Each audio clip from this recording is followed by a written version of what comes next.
Namaskar, friends. Whenever I go to a restaurant along with my family members or friends, one time out of three, we order a particular item, vegetable biryani.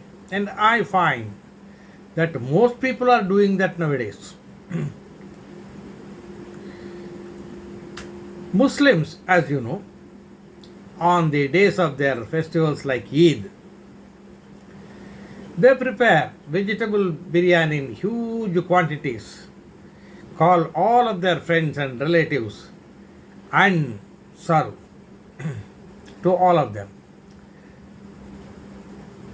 You know, this vegetable biryani is becoming famous not only in India, not only in the eastern countries, not only in the southwest countries like Arabia, etc., Arabic countries, Muslim countries. Not only that, European countries nowadays, US, both Americas, all of them are taking to vegetable biryani. Not only vegetable biryani,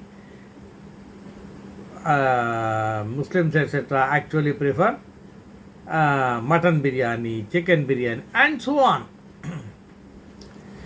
And in all these biryanis, there is one item which is common, and that is basmati rice. Other rice are also sometimes used, but basmati rice is the preferred ingredient of such items. So the next time you go to a restaurant and order vegetable biryani, remember this.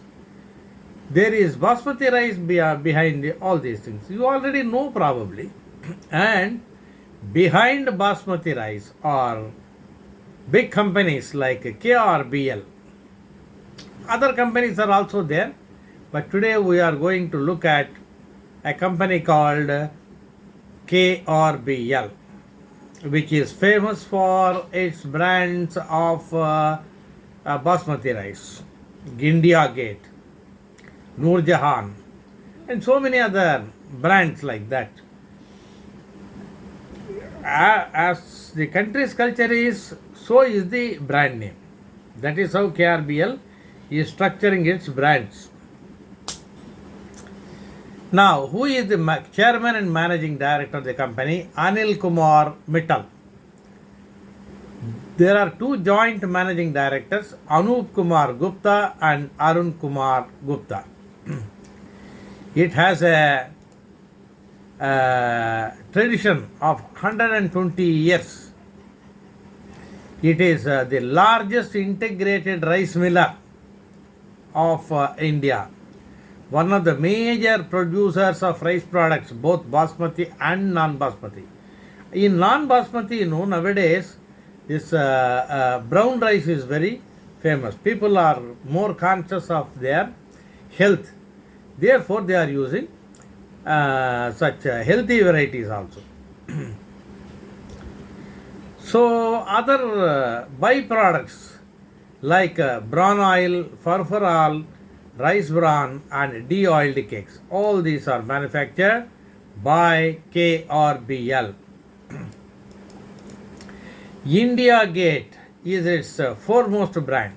Other brands are Taj Mahal, Doon, Noor Jahan, Bemisal and Unity.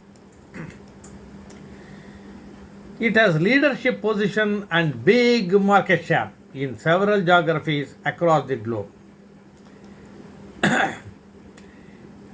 KRBL is present in over 90 countries apart from India, across 6 continents. There are more than 500 distributors, 3 lakh plus retailer outlets operating in more than 750 cities. It is the largest exporter of branded basmati rice. 35% of its revenue today comes from exports. Its production capacity is very high. Paddy milling capacity is at 195 metric tons per hour, which is the highest in the world. One of the world's largest rice processing capacity of 191 metric tons per hour. And again, one of India's largest rice and paddy storing capacity, 1 million metric tons plus. One of the it is the world's largest milling plant in Punjab. World's largest rice milling plant and situated in Punjab, over 200 acres. Captive power generation is there, 147 megawatts. Distribution network, I have already told, 500 plus domestic distributors. Warehouse of 6 million square feet. It's a pioneer in contract farming. It provides high quality seeds to the farming community, gives them technical know-how on the best agricultural practices, and facilitates the sourcing of other high quality input materials. It monitors quality at every stage of production. In FY22, a major achievement of its R&D was there. 1886 and 1667 seed varieties. They are expected to be game changers for Krbl. They are highly resistant to pests, and that's what is preferred by Americas and US. In the world global production, there is a deficit estimated in FY 2023. So, that one point will have to be taken into account for FY23. The company expects higher sales to European countries in FY24 after the introduction of the new seeds invented by it. The company is exposed to government regulations, like periodically when there is a rice shortfall, Government of India will ban or reduce the exports. Likewise, Iran had banned rice imports from India in FY22. Now, if you look at the results of the latest quarter, Q3 FY23, net sales have grown by 33% year on year and 16.4% quarter on quarter, 1,536 crores, up 33% year on year and 16.4 quarter on quarter. Now, net profit has grown from 73 to 205. 180%. Net profit has grown by 180% year on year, which is very, very impressive. But quarter on quarter there is a slight shortfall of 3.5%. Equity is 23.54 crores. Basic EPS is 8.73, which is up by 180% year on year, but minus 3.5 quarter on quarter. Market price currently is 359, 360, something like that. Volumes at 2 lakhs and odd are good for buying and selling. Market cap is around 8,543 crores. Current price is 363 rupees, which is very near to the 52-week high of 449 rupees. Incidentally, 52-week low was 196. It has gone far ahead of that. Stock price earning is around 12. Book value is around 185. Dividend yield is very low. ROCE, ROE, etc. are also moderate, not high. Face value 1 rupee. If you look at the price graph, April 22 the price was 200, July 22 price was 200, August 22 it rose up to 260. October 22 it further rose to 358. December 400. February 376. March latest 350. Will it grow beyond 406? Likely. Results are good and next results are also likely to be good, therefore it may grow. Company has reduced its debt and is almost debt free. There is some debt but very low. Stock has passed all the canceling investment criteria. Company with high trailing 12 months EPS growth, good quarterly growth in the recent results, increasing revenue in every quarter. For the last 3 quarters, book value is growing in last 2 years. Company with zero promoter pledge. Friends, note, the company has no promoter pledge, a very little debt. These are very big positive points for future. FIIs are increasing their shareholding. Of course, promoter shareholding doesn't change, but FIIs, FPIs and institutions are increasing their shareholding, which is very good. So what are the negatives? Sales growth is poor in the last 5 years, only 6% per annum growth. Dividend payout also is low at 14.8% or 15%, let us say, in the last 3 years. ROC is declining, ROE is declining, ROA is declining. So that management has to see. Quarter on quarter, net profit also has come down. Net profit has come down, net profit margin has come down quarter on quarter. Year on year, there is a 180% improvement. But quarter on quarter, there is slight shortfall. If you look at the price earning ratios, Krbl price earning ratio is hardly 12, whereas Varun Beverage is 55, Hatson Agro 110, Zydus Wellness 31, Bikaji Foods 110, Hindustan Foods 96, Mrs. Vectors 54. Why Krbl is so low? That management will have to look at that. ROE is low, ROC is low, ROA is low. Net profit has improved. But what about the other ratios? Now let us look at the profit and loss account of the last 4 years and the latest trailing 12 months. Sales have grown from 4,122 to 4,211 in the last 4 years, which is very dismal. Sales growth is dismal, but in the trailing 12 months, it has grown to 5,071, which is very good. Will it grow like this? It can grow. See, the market is supposed to be very huge for Krbl. Why it cannot grow? It can grow. The management has to be much more energetic than at present. Of course, it has been growing. It never fell. And net profit has grown from 503. No, actually it has fallen 503 to 459 in the last 4 years. But in the trailing 12 months, it has grown to 692. EPS, annual EPS has grown from 21 to 29. In the in the last 4 years, last year it was only 19.52. Trailing 12 months only 29. Dividend payout also is somewhat low, 18%, something like that. Now debtor days are at 25. Okay, not bad. Though it has grown, it is not bad. Inventory days are 336, it has come down.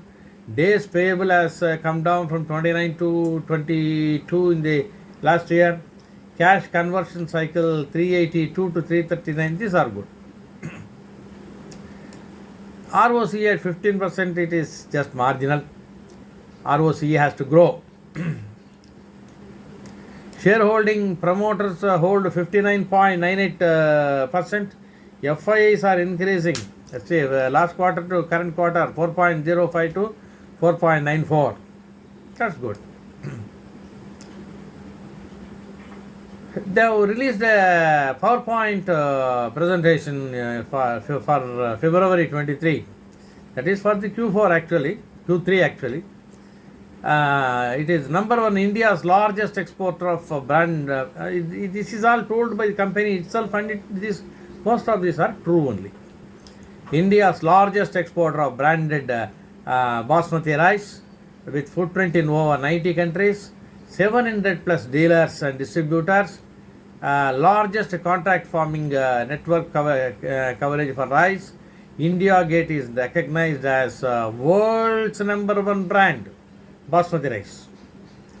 Integrated operations with world's largest rice milling capacity. We have already told in Punjab, it has got the largest plant, world's largest plant. That is important. So ambition is okay, but sales should grow at a much faster pace. That's what we want. A reasonably strong financial position. Highest ever domestic revenue 998, domestic revenue 998 crores, total revenue 1536 crores, balance is exports. Cash and bank balance is 63 crores, not bad, reasonably comfortable. Net bank borrowings 503 crores, net worth 4560 crores. So these are all okay. Gross profit margin is strong. EBITDA margin gross profit margin is 29.3%. EBITDA margin is 19.1%. But the margin is lower than Q2 because of product mix change. Q3 gross margin is driven by basmati realization increase 31% over Q3 of last year, partially offset by input costs. So profit after tax also reasonably good, though quarter on quarter there is a fall, year on year there is an improvement of 180%, which is very good. Higher total inventory has been hiked from 3,168 crores last year Q3 to 4,436 crores in this year Q3. That is to meet expected future demand. So it is okay. Working capital days have increased slightly because of this higher inventory. Liquidity position is good. Borrowings are something like 566 crores as on December 31st. Credit rating is very good. Interest coverage ratio has increased from 25 to 80 year on year. Revenue growth witnessed in both domestic and export segments. Now if it goes on like this, it can produce better results. Now strategic pillars. Increased branded basmati penetration in every market. Augmenting the portfolio across all segments, and there is a huge headroom for increasing the branded basmati's penetration. Strong year-on-year growth in key markets like Saudi Arabia and UAE. The Arabs are taking a great liking for the branded products of Krbl, like India Gate and like Noor Jahan. Maybe there it is Noor Jahan, other places India Gate. High yielding varieties are being developed, and that will spur growth in future. Quality is being improved like anything. It is the number one exporter of rice and has a 65% share in global basmati market. Basmati. Everybody wants basmati. Everybody wants, what is that? The dishes prepared by Muslims on Eid. So all these dishes, they like, we like, everybody likes. I like vegetable biryani, not chicken, not anything, because I am a vegetarian. But many of you may like mutton biryani, chicken biryani, and so on. Globally, India accounts for 85% of the basmati exports, which is expected to rise further. It is export leader. In USA, the brand name is called Pusa. I don't know why. There it is not Nur Jahan, there it is not India Gate, but it is Pusa. Large Indian diaspora abroad in US, other Americas, and also Europe. Everywhere they are taking to Basmati rice. Apart from Basmati rice, brown rice also is there, which is being consumed more and more because of health reasons. We also can do it. Compared to white rice, brown rice is considered very healthy.